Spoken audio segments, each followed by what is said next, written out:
وہ ہدی للعالمین ہے، رب خود رب العالمین ہے، اور جو نبی عطا کیا وہ رحمت للعالمین ہے۔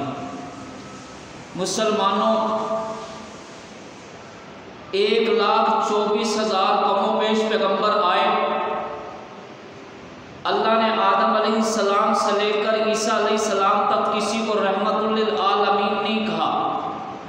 جب میرے محبوب آئے تو اللہ نے فرمایا وما ارسلناک الا رحمت للعالمین، میرے محبوب تو سارے جہانوں کے لیے میں نے تجھے رحمت بنا کر بھیجا، ایک جہان کے لیے نہیں، زمین کے جتنے جہان ہیں ان سارے جہانوں کے لیے تو میرا محبوب تو رحمت بن کر آیا ہے، آسمان کے جتنے بھی جہان ہیں ان سب کے لیے میرا نبی رحمت بن کر آیا ہے، جنت کے جتنے بھی حصے ہیں ان سب کے لیے میرا محبوب میرا نبی رحمت بن کر آیا ہے۔ میرا نبی رحمت صرف انسانوں کے لیے ہی نہیں، میرا نبی جانوروں کے لیے بھی رحمت بن کر آیا ہے، حیوانوں کے لیے بھی رحمت بن کر آیا ہے، نباتات اور جمادات کے لیے بھی رحمت بن کر آیا ہے، میرا محبوب مزدوروں کے لیے بھی رحمت بن کر آیا ہے، میرا نبی غریبوں کے لیے بھی رحمت بن کر آیا ہے، میرا نبی امیروں کے لیے بھی رحمت بن کر آیا ہے، میرا نبی عورت کے لیے بھی رحمت بن کر آیا ہے، میرا نبی بیوہ عورت کے لیے بھی رحمت بن کر آیا ہے، چھوٹی بچی کے لیے بھی رحمت بن کر آیا ہے، میرا نبی سارے جہانوں کے لیے رحمت للعالمین بن کر آیا ہے۔ تو میرے محبوب کو اللہ نے ایسی رحمت عطا کی۔ میں نے کہا قرآن ہدی للعالمین ہے، رب العالمین ہے، میرا مصطفیٰ رحمت للعالمین ہے۔ حضرت موسیٰ علیہ السلام کو جب اللہ نے تورات دینے کا فیصلہ کیا تو اللہ نے فرمایا موسیٰ علیہ السلام کوہ طور پر آ کر چلا کرو 40 دن کا، تو پھر میں تجھے کتاب عطا کروں گا۔ حضرت داؤد علیہ السلام کو جب زبور دینے کا اللہ نے ارادہ کیا، فرمایا عبادت خانے میں چلا کرو، تو پھر جو ہے میں تجھے زبور کتاب آسمانی کتاب جو ہے تمہیں عطا کروں گا۔ حضرت عیسیٰ علیہ السلام سے فرمایا اپنی جو ہے عبادت خانے میں رہو، وہاں چلا کرو، خلوت میں رہو، علیحدگی میں رہو، تو میں پھر تمہیں جو ہے آسمانی کتاب انجیل جو ہے عطا کروں گا۔ میرے محبوب ایسے رحمت للعالمین ہے۔ اللہ نے فرمایا میرے محبوب تیرے لیے کوئی قید نہیں ہے، تو بدر کے میدان میں ہوگا تو قرآن وہاں آئے گا، تو احد کے میدان میں ہوگا تو قرآن وہاں آئے گا، تو مکے اور مدینے کے بازاروں میں ہوگا تو قرآن وہاں ہوگا، مکے اور مدینے کی گلیوں میں ہوگا تو قرآن وہاں ہوگا، تو اپنے حجرے میں ہوگا تو قرآن وہاں ہوگا، تو اپنے بستر پہ ہوگا تو قرآن وہاں ہوگا، تو اپنی زوجہ امی عائشہ کے ساتھ ہوگا تو قرآن وہاں آئے گا۔ باقی سب کو کہا خلوت کریں، علیحدگی کریں، فلاں جگہ پہ آئیں، چلا کاٹے تو پھر میں تجھے جو ہے آسمانی کتاب دوں گا۔ جب میرے محبوب کی باری آئی فرمایا میرے محبوب تیرے لیے کوئی قید نہیں ہے، قرآن تیرے پیچھے پیچھے آئے، قرآن تیرے پیچھے پیچھے آئے گا۔ میرے نبی نے جہاں قدم رکھا وہاں قرآن آیا، جہاں قدم رکھا وہاں قرآن اللہ نے نازل کر کے بھیجا۔ تو مسلمانوں اللہ کے محبوب صلی اللہ علیہ وسلم ایسے رحمت بن کر آئے۔ میں نے کہا عورتوں کے لیے بھی میرا نبی رحمت بن کر آیا، جانوروں کے لیے بھی میرا نبی رحمت بن کر آیا، جمادات اور نباتات کے لیے بھی میرا نبی رحمت بن کر آیا۔ اللہ کے نبی صلی اللہ علیہ وسلم نے فرمایا عورت ذات کی 4 حیثیتیں ہیں۔ عورت ذات کی کیا ہے؟ 4 حیثیتیں ہیں۔ میرے نبی کے آنے سے پہلے عورت کا کوئی مقام نہیں تھا، عورت کا کوئی مقام نہیں تھا۔ کیسر و کسریٰ کے بازاروں میں عورت کو سجا کر نمائش کے لیے کھڑا کیا جاتا تھا اور بدکاری کے لیے استعمال کیا جاتا تھا۔ تو یہ عورت کی حالت ہوتی تھی، ستیلی ماں سے جو ہے زنا کیا جاتا تھا اور بچیوں کو زندہ درگور کر دیا جاتا تھا۔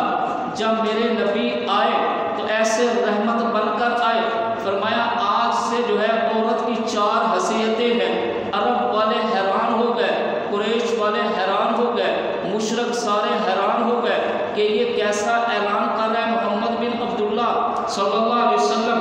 فرمایا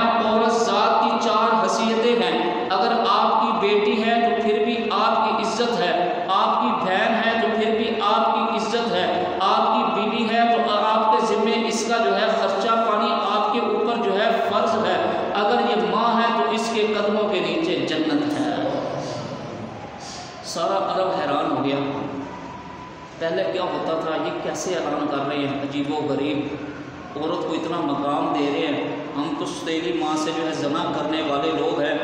تو ایسے ایسے حالات تھے عرب کے، جہالت تھی. تو میرے بھائیوں، میں نے کہا میرا محبوب ہر کسی کے لیے رحمت بن کر آیا. ایک شخص اللہ کے نبی کے دربار میں آیا، اس نے آ کر کہا اللہ کے محبوب نبی کریم صلی اللہ علیہ وسلم، مجھ سے ایک بہت بڑا گناہ ہو گیا ہے. اللہ کے نبی نے فرمایا بتاؤ کون سا گناہ ہوا ہے؟ فرمایا اس آسمان و زمین سے بھی بڑا گناہ ہو گیا ہے. اللہ کے نبی نے فرمایا تجھ سے زنا ہو گیا ہے؟ فرمایا نہیں. کیا چوری اور ڈاکہ کیا ہے؟ فرمایا نہیں، اس سے بھی بڑا گناہ ہے. زمین و آسمان سے بھی بڑا گناہ مجھ سے ہو گیا ہے. اب میں معافی اور تلافی کے لیے آیا ہوں، یا کیا میرے لیے کوئی راستہ ہے؟ تو اللہ کے نبی نے فرمایا گناہ تو بتلاؤ کون سا ہے؟ اس نے کہا کہ ہمارے ہاں یہ دستور تھا، ابو جہل جو ہے بڑی سختی کرتا تھا کہ اگر کوئی بچی جو ہے پیدا ہو تو اسے زندہ درگور کر دیا جاتا تھا، زندہ دفن کر دیا جاتا تھا. تو وہ بڑی سختی کرتا. میرے شادی ہوئی، شادی کے 14 سال کے بعد ایک بچی پیدا ہوئی. 14 سال کے بعد جب ایک بچی پیدا ہوئی تو میری بیوی نے کہا ہمارے گھر ایک بچی ہوئی ہے، وہ بھی 14 سال کے بعد، ہم اسے جو ہے زندہ دفن نہیں کریں گے، زندہ درگور نہیں کریں گے. اس نے بھی کہا چلو ٹھیک ہے. چھپاتے چھپاتے 6 سال ہو گئے. جب ابو جہل اور اس کی فوج کو پتہ چلا، اس نے کہا نہیں بچی کو باہر لاؤ اور اس کو جو ہے زندہ درگور کر کے آؤ، ورنہ میں آپ کو چھوڑوں گا نہیں. تو میں نے بچی سے بہانہ کیا کہ میں آپ کو جو ہے آپ کے ماموں سے ملوا کر آتا ہوں. تو ماں سے بھی اس کی ماں سے کہا اسے تیار کریں، میں اس کے ماموں کے ہاں لے کر جاتا ہوں. اور ایک کسی کہیں جو ہے وہ بھی اوزار ساتھ لے لیا، جو راستہ جو ہے میدانوں والا لیا. تو بچی نے کہا ابا جان یہ راستہ ہمارے ماموں کے گھر کی طرف تو نہیں جاتا. اس نے کہا خاموش ہو کر میرے ساتھ چلتی آؤ. آگے راستے میں جو ہے کھلے میدان میں آتا ہے، ایک گڑھا کھودنا شروع کرتا ہے. بچی کو پتہ نہیں کہ یہ گڑھا میرے لیے کھود رہا ہے، اور وہ اس کو ساتھ جو ہے چھوٹی بچی بھی باپ کے ساتھ مدد کرنا شروع کر دیتی ہے. گڑھا جو اچھا خاصا کھود گیا. کھودنے کے بعد مسلمانوں اس نے جو ہے اپنی بچی کو جو ہے اس گڑھے میں ڈالا. تو پھر اس کی چیخیں نکلی. اس نے کہا ابا جان مجھے چھوڑ دیجئے، میں آپ کا علاقہ بھی چھوڑ دوں گی، آپ کا گھر بھی چھوڑ دوں گی، میں اس بستی اور علاقے میں آپ کے گھر میں کبھی قدم نہیں رکھوں گی، پر مجھے جو ہے یہاں سے زندہ درگور نہ کریں، زندہ دفن نہ کریں، مجھے چھوڑ دیں. اس نے پھر بھی رحم نہ کیا. ایک جو ہے بڑا تودا جو ہے مٹی کا اس کے سینے میں رکھا تو بچی کی جو ہے وہ پرواز کر گئی. پھر اس نے کہا کہ ہر رات اب مجھے خواب میں وہ بچی ملتی ہے. ملنے کے بعد وہ خواب میں مجھے کہتی ہے کل قیامت کا دن ہوگا، اللہ کے رسول کی عدالت ہوگی، تیرا گریبان ہوگا، میرا ہاتھ ہوگا. یہ مجھے خواب سونے نہیں دیتا.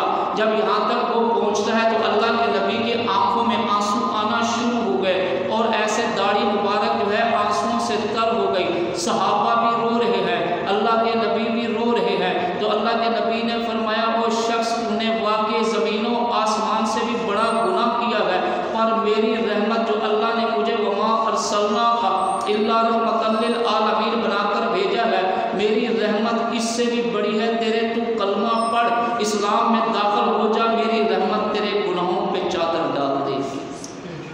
میری رحمت تیرے گناہوں پہ چادر ڈال دے گی.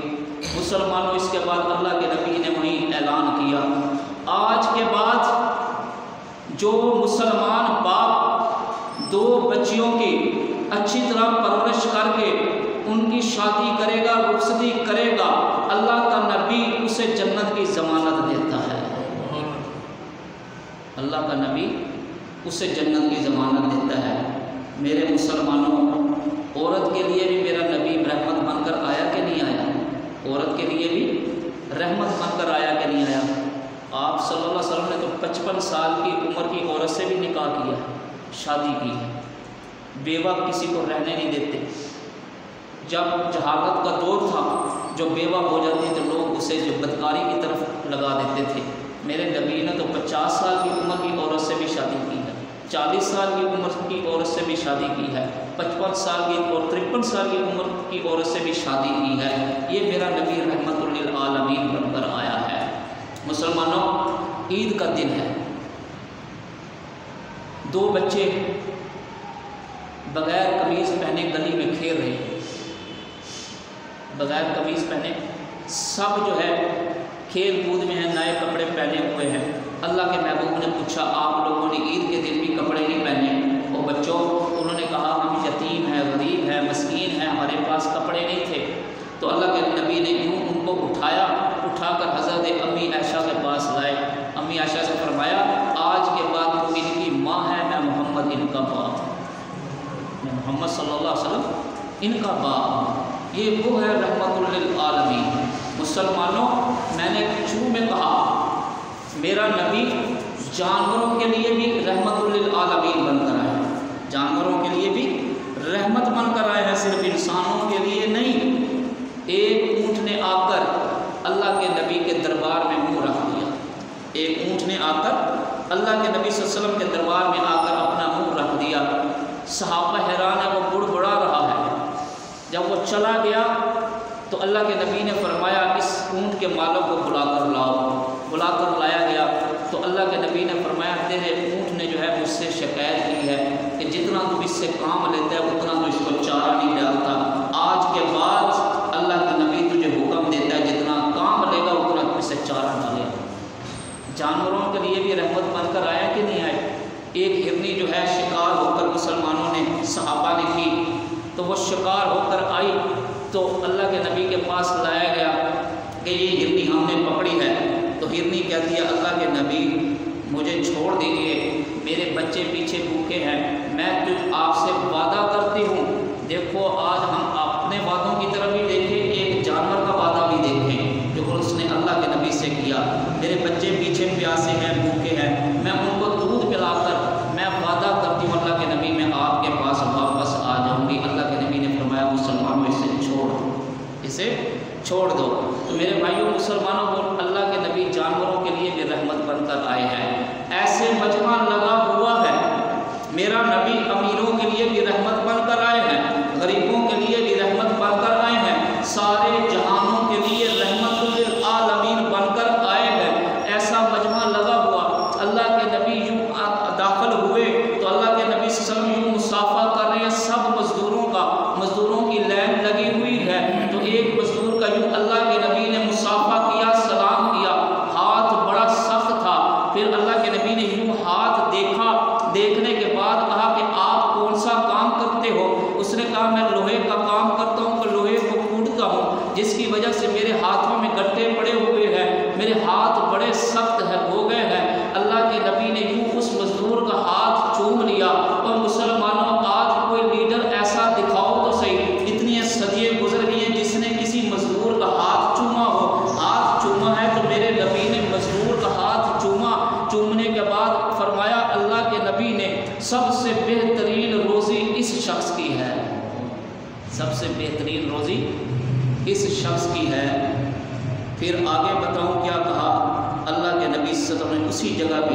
دیکھو مزدور کو کتنا مقام دے گے میرے نبی، مزدور کے لیے بھی رحمت بن کر آئے ہیں۔ فرمایا آج کے بعد مزدور کا پسینہ خشک ہونے سے پہلے اس کی مزدوری ادا کر دی جائے۔ آج کے بعد مزدور کا جو ہے پسینہ خشک ہونے سے پہلے اس کی مزدوری جو ہے خشک کر دی جائے۔ مسلمانوں یہ میری ساری کائنات جو چل رہی ہے میرے نبی کی رحمت کا صدقہ ہے، ساری کائنات جو چل رہی ہے میرے نبی کی رحمت کا صدقہ ہے۔ تو مسلمانوں آپ کے جو توبہ کرتے ہیں گناہوں سے، پہلی امتیں توبہ کرتی تھی ان کے گناہ مٹ جاتے تھے، ان کے گناہ مٹ جاتے تھے۔ اللہ نے فرمایا میرے محبوب میں نے تجھے ایسا رحمت بنا کر بھیجا ہے، تیرا جو امتی توبہ کرے گا پچھلے گناہ مٹا بھی دوں گا، پچھلے گناہ نیکیوں میں تبدیل بھی کر دوں گا، پچھلے گناہ فَأُولَٰئِکَ يُبَدِّلُ اللَّهُ سَیِّئَاتِهِمْ حسنات۔ کسی اور نبی کے لیے اللہ نے یہ نہیں فرمایا تھا کہ اپنے نبی پر درود پڑھو گے تو 10 بار رحمت کی نظر سے دیکھوں گا۔ اللہ نے فرمایا جب میرے محبوب پہ درود پڑھو گے تو اللہ تجھ پر 10 بار رحمت کی نظر سے دیکھے گا، 10 بار رحمت کی نظر سے دیکھے گا۔ یہ ساری کائنات جو چل رہی ہے میرے نبی کی رحمت کا صدقہ ہے، میرے نبی کی رحمت کا صدقہ ہے۔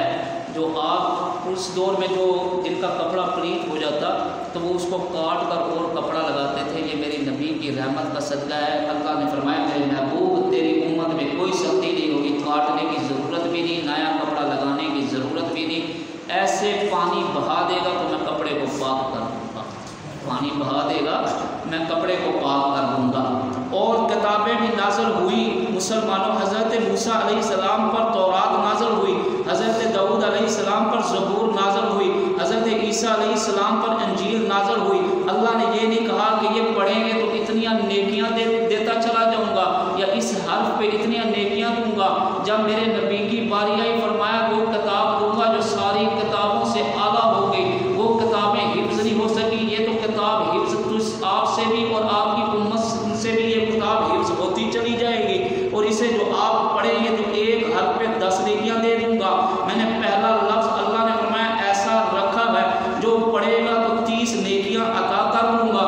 اللہ کو لفظ کون سا ہے؟ فرمایا الف لام میم، 3 حرف ہے۔ جب یہ ایک مسلمان یہ ایک بار یہ لفظ پڑھ لے گا الف لام میم تو اللہ اس کے کھاتے میں اللہ کے اپنے نبی کی رحمت کے صدقے 30 نیکیاں عطا کر دوں گا۔ دنیا کے مولویوں سے پوچھو زبور پڑھنے کا کتنا ثواب ہے، کوئی نہیں بتا سکے گا۔ انجیل پڑھنے کا کتنا ثواب ہوگا، اس امت کو کتنا ہوگا جو پڑھتے ہوں گے۔ پہلی تو بات ہے اس وقت کے دور کے صرف نبی ہی وہ کتاب پڑھ سکتے تھے، امت پڑھ ہی نہیں سکتی تھی، امت نہ پڑھ سکتی تھی نہ حفظ کر سکتی تھی۔ آج تو میرے نبی کی رحمت کا یہ اتنا کرم ہے کہ ہم تو کتاب پڑھ بھی سکتے ہیں، حفظ بھی کر سکتے ہیں، پڑھ بھی سکتے ہیں۔